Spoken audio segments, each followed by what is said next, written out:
dari paparan atau penyampaian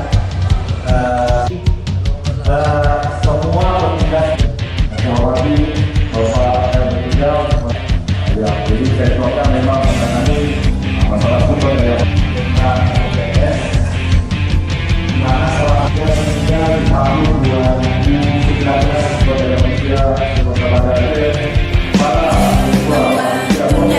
untuk gunakan hak pilih kita, salurkan aspirasi bersama demi bangsa.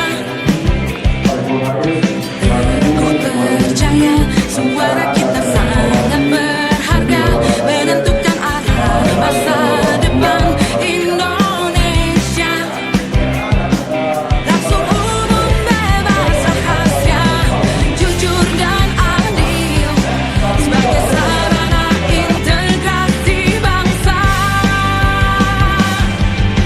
Ayo rakyat Indonesia bersatu langkahkan. TPS itu adalah petugas kita yang ada di tingkat TPS yang untuk melakukan pemungutan dan penghitungan suara di saat hari H nantinya.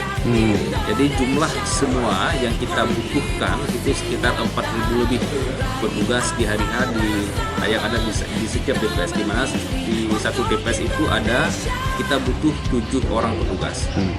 Artinya di sini pesertanya dari mana saja ini, Pak? Pesertanya ini khusus kita undang badan ad hoc kita, ada PPK di setiap kecamatan, kemudian ditambah ketua PPS yang ada di setiap kampung yang ada di Kota Banda Aceh.